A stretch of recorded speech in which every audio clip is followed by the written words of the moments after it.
A massive effort underway to clean up Cal Anderson Park. 1, 2, 3, 4. Plywood, old furniture, debris left over from an illegal homeless camp, it all needs to be cleared away. With the help of police, city crews moved in early Friday morning as part of a homeless camp sweep.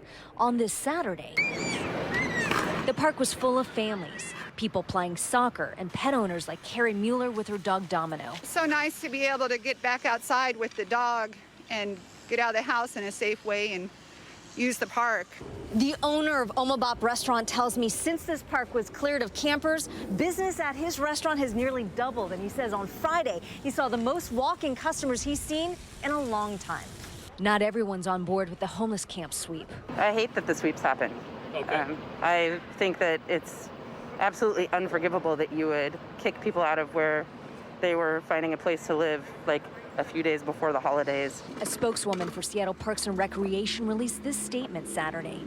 The community has been urging for months that they want to see the park reopened. We are just happy to make that happen. It's important that we're able to provide resources and shelter options to those living unhoused in the area. That connection of services will continue. Pastor Maynard Attic is with Central Lutheran Church. The hopeful thing is that they realize that they cannot just let this happen again for the benefit of the people who want to use the park. In Seattle, Suzanne Fawn, KOMO News.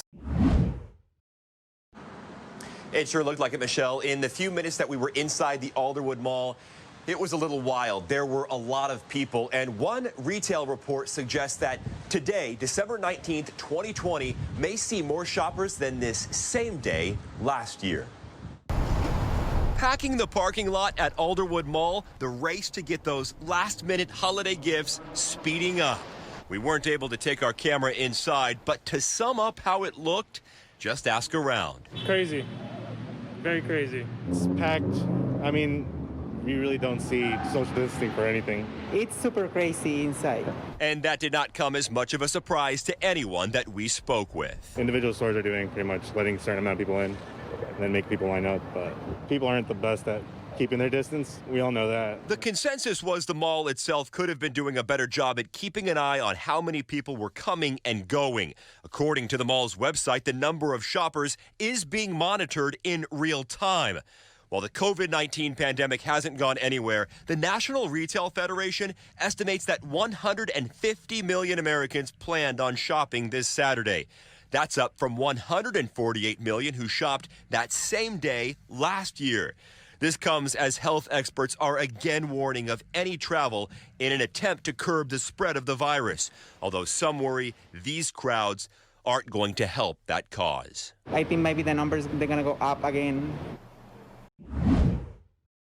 Well, it's a tough job having to decide who should get the COVID-19 vaccine next when every day people are dying and getting sick from this virus. And at times, those CDC experts got really emotional. But the reality is we just don't have enough vaccines for everybody right now. 13 votes in the affirmative and 1 against. Yes, I concur, so the motion passes. In a 13-to-1 vote, the CDC's Advisory Committee on Immunization Practices says who's next to get a COVID-19 vaccine comes down to the balance between saving lives and keeping society functioning. The chair of the special committee is from the University of Washington. I wish we didn't have to be here making allocation recommendations, and that instead we had enough vaccine to provide it to everybody in the country who wants it. So far, healthcare workers and long-term care facilities have been first in line in Group 1A. Now in the next group, 1B, the committee recommends people over 75 years old and frontline essential workers. For example, police, teachers, grocery, postal service, and public transit workers. Then in Group 1C, the committee recommends people 65 to 74 years old, people 16 to 64 with high-risk medical conditions, and other essential workers like transportation and logistics, construction, and the media. Next week, we'll be able to use that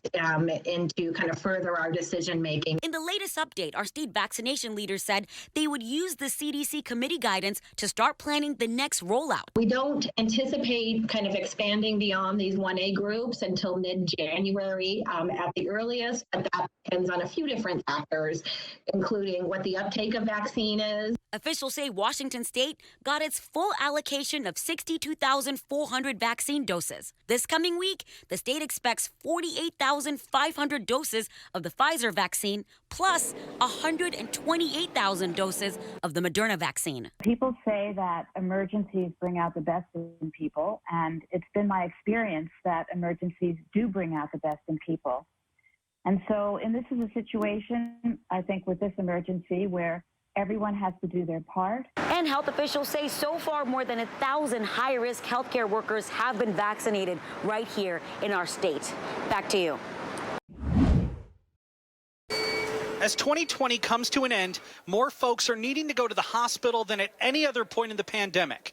And for the hospitals, it's hard to handle what's already there. The situation with the hospitals remains grave, and I'm sure you are following what's happening in other states. Because Dr. Jeff Duchin with Public Health Seattle and King County says hospitals across the country are feeling the pinch of too many people needing to go get treatment because of COVID-19. Our situation remains truly hazardous. We're now 6 days away from Christmas, and the pandemic hasn't slowed down by any means. Right now, we have rescheduled or canceled a whole variety of really important procedures. Over 80% of staffed beds and staffed ICU beds are filled, while over 20% of statewide ICU beds are filled with COVID-19 patients. We all need to really look at our own activities and try and do everything we can to minimize the risk. And part of that activity is an increase in testing. Similar to what we saw before Thanksgiving, long lines were at both the Aurora and Soto test sites, with reservations completely or nearly full at both sites. Even with an influx of testing, cases and hospitalizations didn't drastically rise from that holiday, but folks are worried that could change this time around.